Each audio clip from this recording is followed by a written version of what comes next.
So, 1 year later, this video will be a look back at the past, as well as a look ahead towards the future. But also, where the heck is the Blighted Reach, man? It's been a year! Yes, the blight still looms over me. Originally, I delayed the review because I wanted to become a better reviewer. And honestly, this was the right call. But I waited just long enough for my life to go absolutely down the toilet. The short version is we got pulled out of South Korea for medical reasons, and we're temporarily in the US. Spoiler, it was not temporary. Our stuff sat in limbo for months because we had no idea where or when we'd be moving next. And the government just hasn't been great lately. Then it shut down, then the holidays. So eventually we just said send it anyway.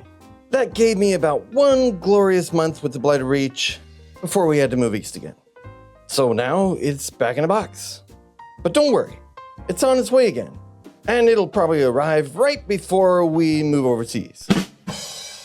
So at this point you might be wondering, does this channel even make sense for me to do with my lifestyle and all this unknowns? Short answer, I don't care. I like making videos and I'm gonna keep making them. I'm in it for the long haul. But for a more practical answer on how to make this not happen again, I joked in the BGS Discord that I might buy a dedicated suitcase just for the Blighted Reach, so it never leaves my possession again.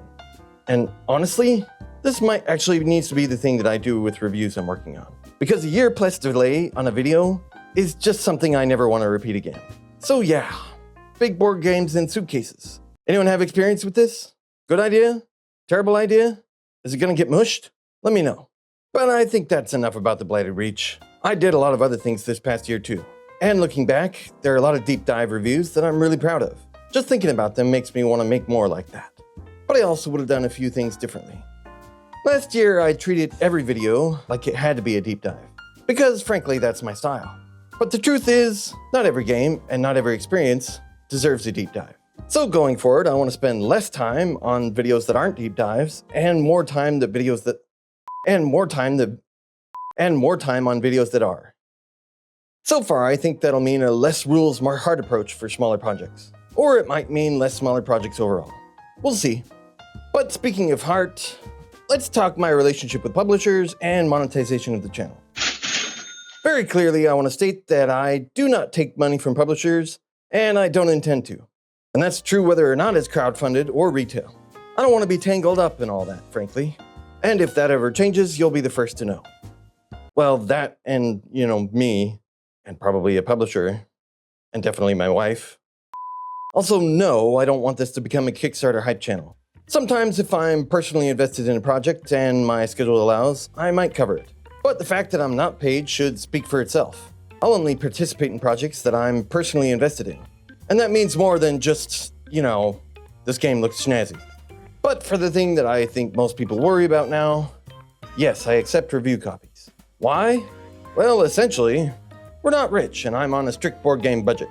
So whether I cover something like Speakeasy depends on whether Ego Griffin wants to send it. But why don't I just buy it like every other board gamer? Well, because Tigris and Euphrates is coming, Arcs Beyond the Reach is coming, and the Old King's Crown.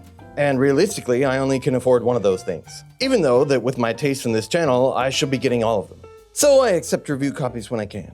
It lets me cover a wider range of board games. And I think that's a win-win. But Arnie, doesn't that make you biased? Yeah, I guess so. I don't really love the conversation about biased. Of course I'm biased. And of course I try not to be. And on that note, this channel's been very positive so far, and that'll mostly continue. But some of that less rules, more heart content will probably also shine some light on some games that aren't for me.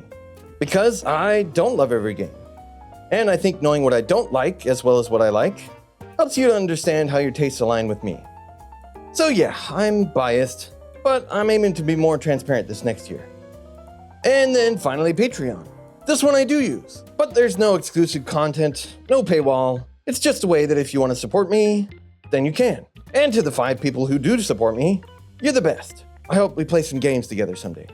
But to wrap this year up, becoming a board game reviewer is the best thing that I ever did.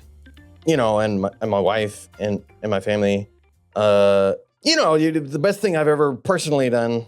And I just, Anyway, it's just nice to be on this ride, and I've really enjoyed all the people that I've gotten to meet. So to sum it up, more deep dives, and less rules, more heart on smaller concepts. And I'm not trying to turn this into a business. This is a labor of love, and I want to keep it that way. But the support from you guys, and from review copies from publishers, really helps, and I appreciate it. And that about sums it up. If you've got thoughts, excitements, worries, ideas for the channel moving forward, then let me know in the comments below. And if you really want to let me know, then jump into the Discord. But to those of you who are already on the Discord, you've genuinely been the best support to me over anything. Thanks for talking to me about games. And that's it for this one. Until next time, thanks for watching, and adios, amigo!